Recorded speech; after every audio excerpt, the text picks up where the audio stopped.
Well, good morning, Diane, and good morning, everyone. Thank you, Steve, for setting the table so nicely. There's so many issues to unpack that affect our work lives and our benefits. And one, Diane, that is unchanging, of course, is that when people are thinking about their careers and looking at job offers, salary is always really important to almost everyone. But I hear more and more from the workers I talk to that they're thinking about the total compensation package.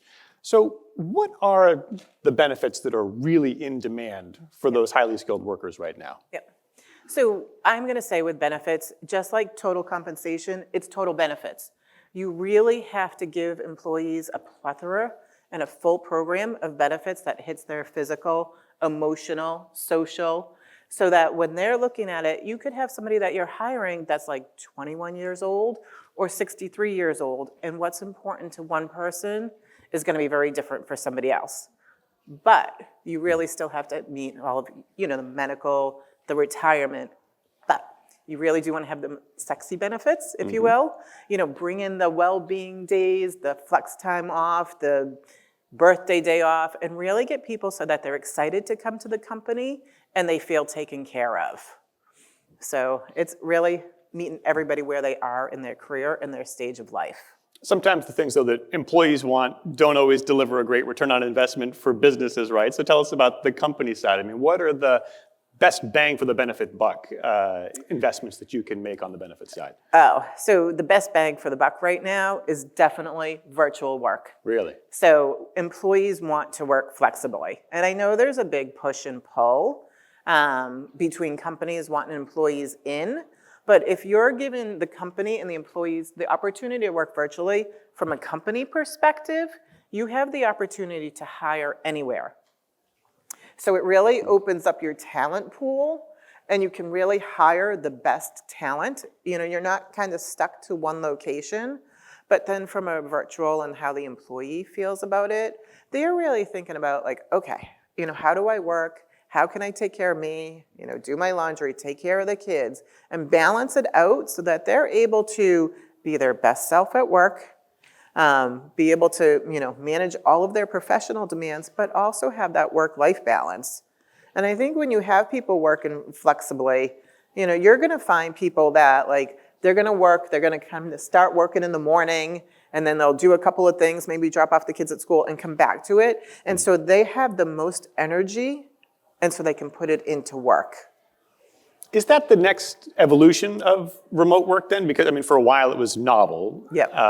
And then it became the norm for obvious reasons. Yep. But increasingly we see businesses calling workers back to the building 3, 4, 5 days a week, even in some cases. So now is the next version of remote work, it's actually a perk that can be a differentiator for an employer. Yep. So I think you're going to find a lot of companies that are hybrid. So people will be coming back in a few days a week and working from home. And that's nice. It gives good balance. You'll also have some companies that are really pushing to come back in all the time. But for those companies that say you can work virtually, flexibly, anywhere you want, it's going to be a huge differentiator. Especially, we've moved out of COVID. Companies are pushing people to come back. Employees don't want to come back. Now, I will say at a personal level, I actually think there's a good balance between hybrid. So you really do need to go into the office. You need to connect with people. You need to build those relationships. And especially when you're young in career, it makes a difference. If you're young in career, it's sometimes nice to have somebody sitting right next to you and say, hey, I have a question. And they might not be comfortable picking up the phone. So if you are working virtually, you really have to build those relationships and give people that opportunity to feel comfortable so that they can literally call anytime and say, I have a question, I can do this. You really have to have an open door. If you don't, it won't work. But if you're working virtually, spend the money, bring people in, make sure you're funding those meetups and different things so people can stay connected and you can build your relationships with leadership as well. So at Teradata, I know you have a presence in about 36 countries. Yep. One of your goals, leading benefits, is to have some consistency, right? You want some global minimum benefit standards, but I imagine there's also a needle to thread where you want to tailor your offerings to the cultural expectations or the competitive landscape in each market. So how do you find that balance? Yep, okay. So let me back up. Global minimum standards. Has anybody heard of global minimum standards? Really, when we're looking at benefits and we're looking at globally throughout the entire world, you're first going to look at the regulations, make sure that we're abiding by all regulations, and then you're looking at the market. But a global minimum standard is basically saying, what do we stand for as a company, and what do we want? What's the minimum that we want to give to all employees? And I use minimum because sometimes there's regulations that are going to make you go higher, or the market demands more. So it's a baseline minimum. My easiest example is always on life insurance. So when I stepped into Teradata, it was a very decentralized company. And that meant that all of the benefits were designed and driven locally. Nobody looked at holistically. So you said, okay, well, in this country, we gave 1 time salary. In this country, we gave 5 times salary. Maybe the market demands it, but let's have a level playing field so I can stand up in front of all of our employees and say, hey, we're providing life insurance, and at very minimum, everybody's getting this. So it is a guiding light. It helps us design benefits. It helps me say yes to benefits. And it actually also helps me say no to some of the requests that I receive from employees, because it's nice. But it also says, what do we as a company stand for? What do we believe in? Yes, we can have a medical plan, but what are the details of the medical plan? How are we designing those details, and what are we providing? So it's really, I keep saying we're one company, a whole employee in one company. So which country should we all move to get the best package? I think it's very interesting. I actually think the United States has the most volume of benefits. Yes, there's some really generous things in certain countries. Everybody talks about time off in France and UK and other locations. Christmas allowances, some Christmas places. allowances Right. in like Austria. And defined benefit plans, we don't really, for the most part, have that as much in the US. And it is nice to be able to give a defined benefit plan. But I think the world, it's almost saying, it's come a little more corporate. Benefits around the globe are becoming more and more similar. So, well, let's drill down on a few of the specific benefits that I think are increasingly popular or in demand. And one I know that you offer is unlimited paid time off. This is something that has really blossomed in recent years. SHRM does its annual survey of employee benefit offerings. A decade ago, only 1% of employers were offering so-called unlimited PTO. Well, now it's 7%. So that's not every company, but that's a big growth. How does it work? I mean, do people actually use it? Do they abuse it? What do you find? So first of all, I think it comes to culture. What's your company culture? We have a culture of trust at our company. And because of that, we trust our employees. We trust them to take their time and not abuse it. But it also has to come from leadership and make it okay to take time off. If you see everybody working 60 hours a week and nobody's taking a vacation, it's not going to work. So it helps recruiting talent. Absolutely, especially when somebody's young in career, or actually when they've been older in career and they've, had 4, 5, 6 weeks off before, and they're coming back changing, and they're, a lot of companies are dialing it back, and you start with 2 or 3 weeks. That's not the case here. It's unlimited. You make the time off that you want. From a company perspective, there's also the nice spot that we don't have to pay out any accrued vacation. It is a cost savings for a company. When an employee leaves, in other words, you haven't accumulated a month of leave and you're essentially cutting a severance check. But they can use it when they want. Now, we've also looked at it going global with it. It's a little harder to do it globally because of the regulations. There are some countries that are doing it, but it's really few and far between. So, on the time off, I know another benefit you offer is pet bereavement, which is very specific. And I ask about it because on the one hand, it could seem redundant, right? If you're offering unlimited paid time off, if my cat dies and I want to take a few days off, I can take it, right? I don't have to tell anybody what the reason is.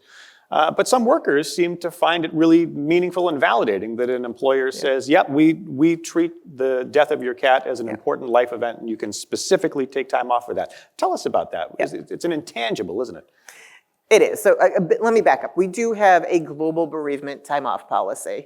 And this policy is obviously more than just pets. If you have family members that do pass away, and it's, depending on who's the family member, But really what we did is, again, trying to think one company and treating all of our employees the same way. We looked at all of the regulations around the world on bereavement time off, and we said we want to meet these regulations and be better. And so, knock on wood, I believe our policy meets or exceeds every regulation that we're doing business. So along with that, we said, well, what else do we want to add? How do we want to take care of our employees? And it's pets. It is, it's nice because we get so much positive feedback on it. I think people just use it on occasion. But realistically, to be able to give somebody that time to grieve and validate how they're feeling about their pet, because sometimes they're not comfortable with it, but to be able to take that time off and to say, it's okay. Realistically, if you have a pet that passes away, are you going to be productive at work that day? Well, that's a fair point. Yeah, I mean, you're getting the best out of that person anyway, and perhaps it's better. Yeah. But are there other benefits like that, though, that that they may seem small, but that they engender that employee appreciation or loyalty? That that there's kind of a hard to measure return that you get on the company side. Yeah, I mean, there's a lot of things. We do a lot of different time off programs, birthday time off, that gets a lot of traction. And it's even, I say that we have the unlimited flexible time off in the US, but yet we still give the birthday day off. People love it, absolutely love it. We also have well-being days. So each quarter we are closing the company 1 day per quarter. And it's a time to focus on yourself. It's a time for maybe even education or relaxation, meditation, whatever it is, people can use the time that they want. So there's those things that we try to do for our employees. I told you backstage, I used to work at a company that gave you the birthday off, but it was a furlough day. I like yours better. It's it's a paid day off for your birthday. Yeah. Let me ask, Steve mentioned the popularity of weight loss drugs. My column in the journal today is about sort of the push and pull between employers and employees. Whether you cover GLP-1 weight loss drugs on the employee health plan or the employer-sponsored health plan, rather. This is an interesting one, right? Because it's in demand for workers, but it can be expensive on the employer side. What do you see unfolding in this landscape? Okay. So I am not a doctor. I'm not here to sort of weigh the pros and cons of the medication. Our philosophy is if your doctor prescribes it and the insurer will cover it, we're going to allow it. You first really need to start looking at your insurance policy. We have two different ones. One's a fully insured policy, one's a self-insured. With the fully insured policy, we don't have as much flexibility. And so for the self-insured, we do, but we actually like the position that the insurer is taking. And there are restrictions, certain BMI and different things, but some insurers really make you go through a big program before you can even take it, whether it's different weight loss, exercise programs or different things before you can get to it, but we're pretty flexible. If your doctor has prescribed it. Now, I do look at it and say, how much is it costing us? But it's actually not the most cost in terms of all of the medications on our plan. It's not the most expensive one. So we do really evaluate it. Employees want it. They ask for it. If you don't provide it, you will get a lot of pushback. And we even get that question when we're hiring talent. Believe it or not, people have, when they're leaving their company and they want to make sure that their medications are covered. It's so important. A lot of times this is a lifetime drug. And so we do cover it. But I can tell you it's hotly debated. Yeah. Well, is that really where the return maybe comes, is the retention and recruitment? Because I've talked to business owners about this who say it's not paying for itself yet, right? The idea is that you make the upfront investment in this medication, and then those employees have better health outcomes down the line, fewer heart attacks, fewer strokes, fewer knee replacements. But it takes a while to reap that benefit. But in the shorter run, you're telling me it's an attraction to bring people in and also keep them from walking out the door. I mean, it's not something that we're out advertising, but we will answer the question. But people ask about it. They do. They really do. And I think, it's anything even bariatric surgery. I mean, when that came out, that was, oh my God, it's so expensive. Should we pay for it? And now it's really just the norm. And there's good return on it. So I do think over the years, we're going to see a positive return on this medication. So we'll see. How about the other side, benefits that are not so popular or just not worth it? I mean, we're here mostly, I think, to talk about the things you've added, right, and expanded. But are there benefits that you've scrapped in recent years because they're just not worth it or not in demand? So again, I'm trying to think globally for our whole company and saying, what should we offer everywhere? One of the things that we are removing is the company cars. And we don't have that as much in the United States, but we do have it in Europe and some of the other countries. I will say we're not in the car business. It's hard to manage. It's very administrative. I see you nodding over there. It takes a lot of time. You're even dealing with some silly things with speeding tickets and things like that. But it's not that we're taking it away. We're replacing it with a car allowance. And in all honesty, to transition, for those folks you're transitioning, it's probably a little bit more expensive because you have to pay taxes on it. But it's worth it in terms of the time and the energy that the company is paying to administer a program like this is huge. But some of the other things we take away, this doesn't sound so friendly, but like there's these little benefits. You mentioned the Austria Christmas bonus and some extra little programs. Again, looking at things globally, being able to communicate your benefits holistically and not have all of these different programs were taken away, but giving back in a different way, whether it's cash or other things, so that it's not a takeaway. And how about the state of employee resource groups right now? Steve mentioned in his opening, to put it mildly, I would say diversity, equity, inclusion initiatives at companies are under a critical eye by the new administration. So what does that mean? Does that make ERGs ever more important? What are you finding right now? So I don't think ERGs are going away. We call them inclusion communities in my company. We have about 10 of them, different ones. And they're different. So it can be, your classic pride groups, but it's also like Toastmasters and things. So it's like personal, social, and professional development.